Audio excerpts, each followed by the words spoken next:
Beware of the cat. A wise master was on his deathbed. He called his top student and quietly shared, "Remember, never bring a cat into your home," and then he passed away. Curious, the student pondered, "What's the deal with this message? I was summoned just for this? Never have a cat around?" Seeking answers, he consulted some elderly villagers, suspecting there might be some hidden meaning. Maybe it's a secret code, or why else would he say that? He left without clarifying. An old man said, "I know what's the meaning." He got the same advice from his own mentor, who got into a mess because of a cat. The mentor lived on the outskirts and had only 2 basic pieces of clothing. In India, they call it langoti, simple strips of cloth. It takes some practice to put on, just a long strip wrapped around. That's the only clothing for a monk.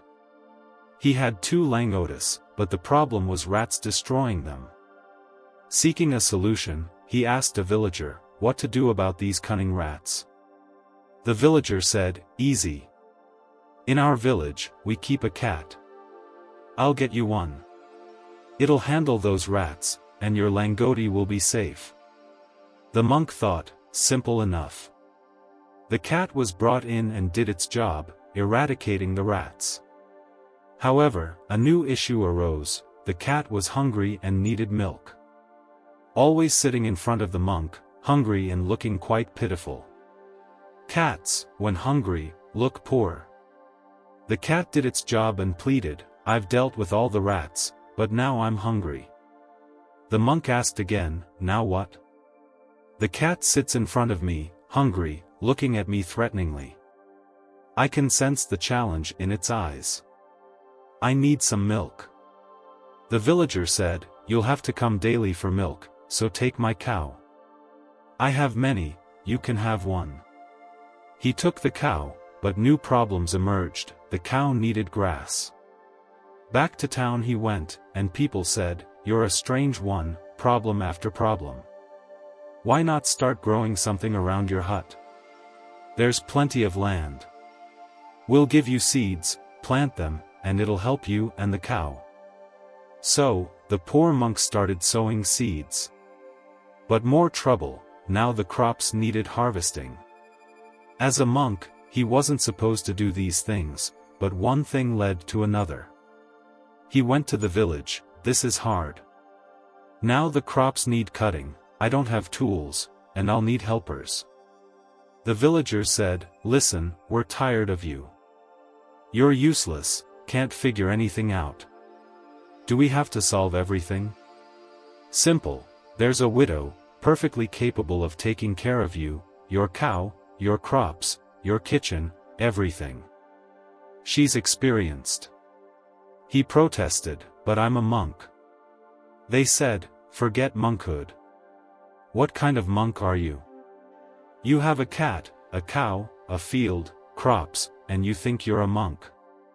Forget it. And this marriage is just a show, you don't need any relationship with the woman. She's in difficulty, you're in difficulty, together we'll be good." The man said, "Exactly. If it's just a legal thing, no harm. My mentor never opposed it. He said, don't get married, but I'm not, it's just for appearances, so the village doesn't object to me living with a woman. I can say she's my wife, but I don't have to be her husband, and she doesn't have to be my wife." He spoke to the woman. She said, "I'm not interested in a husband, had one already. But we're both in trouble, this is good, we can help each other." So, they got married. Things kept growing. Sometimes he was sick, and the woman would massage his feet. Slowly, he started liking her. Man is man, woman is woman. The woman started liking him. They both felt lonely. In cold winter nights, they waited for someone to say, "It's too cold, why not get closer?" Finally, the woman said, "It's too cold here." The monk said, "It's cold here too." The woman teased, "Seems you lack courage. He admitted, "True, I'm spineless. You come here, I don't have the guts. I'm a poor monk, and you're an experienced woman, you come here. Together we'll be warmer." Of course, it was warmer. That's where his entire monkhood went down the drain. On his deathbed, he warned his disciples, "Don't let any cat stay with you." The old man told the chief disciple, "Since then, it's a tradition on your path, every master tells the disciple, watch out for the cat."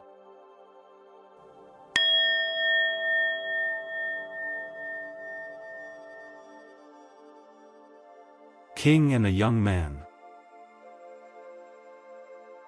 Once upon a time, there was a king who noticed a young man always sitting quietly under a tree. Every night, the king, in disguise, would check around the city to see if everything was in order. Each time, he found the young man sitting like a statue without moving. Finally, unable to contain his curiosity, the king stopped and said, "Young man, forgive me for interrupting your meditation." The young man opened his eyes and replied, "No need to apologize because I'm not meditating. I am meditation itself, nothing can disturb it. But if you have any curiosity, feel free to ask." The king said, "I would like you to come to my palace. I'll take care of you. No need to sit under this tree. Your silent presence, like the ancient story of Buddha, has captivated me. I invite you to my palace. I am the king." However, deep down, the king was conflicted. He invited the young man but secretly wished him not to accept, as it would reveal the king's own desire for luxury and palaces. Surprisingly, the young man stood up and said, "I am coming." The king regretted his invitation, thinking the young man was still interested in palace luxuries. Nevertheless, it was too late to retract the invitation, and the young man accepted everything graciously. The king provided for him in the best part of the palace, servants, young girls to look after him, and he accepted everything. The king said, "My God! What kind of a stupid person am I? This man has deceived me. It seems like he tricked me. Just sitting there every night, he knew I passed at that time, sitting silently like a Buddha, he knew that I would be caught, and he caught me. And now it is very difficult either to swallow him or to spit him out. He is inside the palace." After 6 months, one day early in the morning when they were taking a walk together in the gardens, the king said to him, "One question has been continuously harassing me and I want to get rid of it. Because of it, for 6 months I have not slept well." The young man said, "You can ask any question." The king said, "It hurts me to ask, but I want to know what the difference is between me and you. You live in the palace, you enjoy all the luxuries, what is the difference between me and you?" The young man said, "I knew that this question was going to arise one day. In fact, it arose the same moment I stood up to follow you. You are not a very courageous man. You should have asked immediately. Why waste 6 months, and for 6 months unnecessarily disturbing your sleep? I can answer your question but not here. You have to come with me outside the boundary of your kingdom." It was not far away. Just a few miles away was the river, the boundary of his kingdom.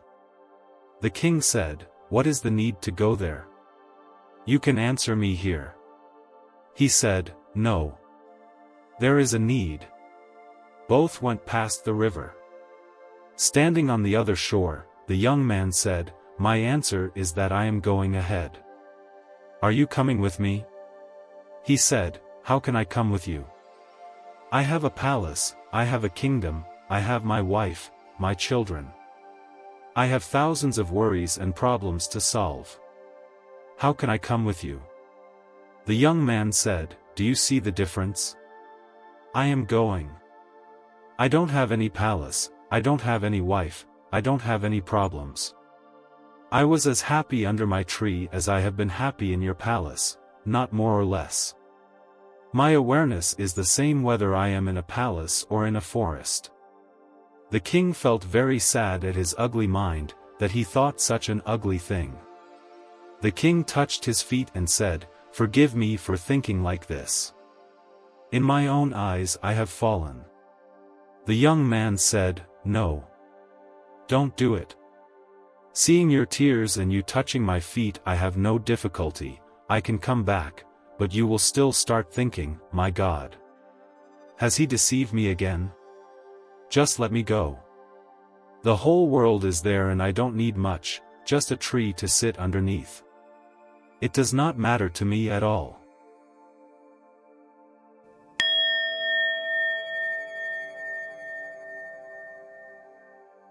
The two portraits. A long time ago, in a faraway land, there lived a young and famous painter.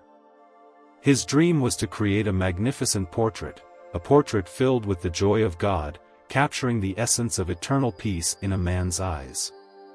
Determined to find the perfect subject, he traveled through villages and jungles, searching for someone whose face radiated a godly light.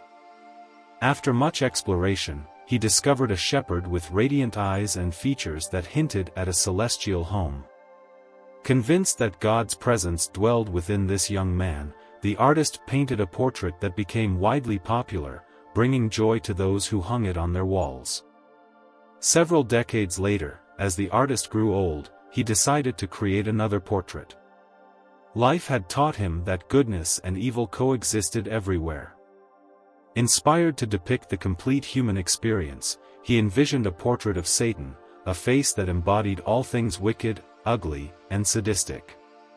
In his quest for the perfect subject, he visited gambling dens, bars, and madhouses. Finally, he encountered a prisoner in jail, a man sentenced to be hanged for 7 murders. The artist saw hellish fire in the man's eyes and the look of evil on his face. He began to paint. Once both portraits were complete, the artist placed them side by side for comparison. Each was marvelous in its own way, making it challenging to determine which was superior. As he contemplated, he heard a sob. Turning around, he saw the chained prisoner in tears. Bewildered, the artist asked, "Why are you crying? Are these paintings disturbing to you?" The prisoner replied, "I've been hiding something from you, but today I am lost. You may not know that the first portrait is also of me. Both portraits depict my journey. I am the same shepherd you met 20 years ago. I weep for my descent from heaven to hell, from God to Satan."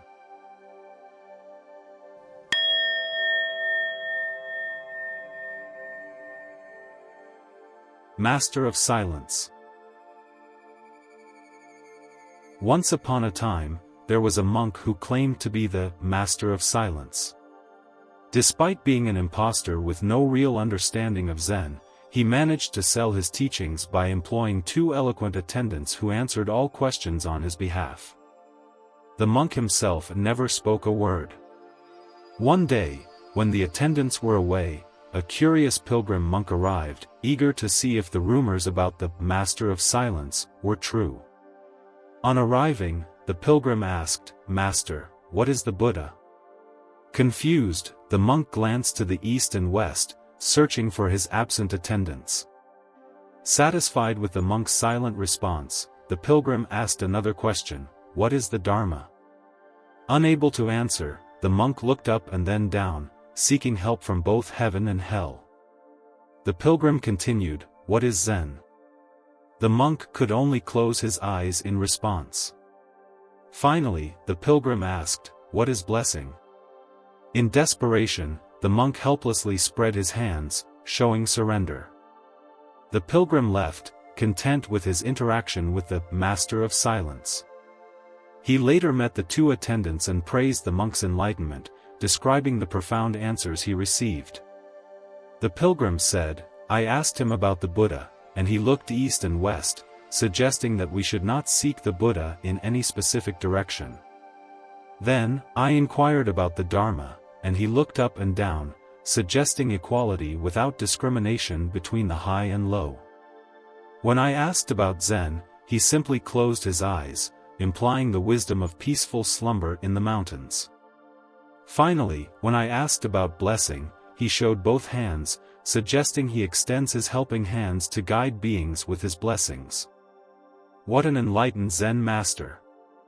Upon the return of the attendants, the master of silence scolded them for their absence, blaming them for the monk making a fool of himself.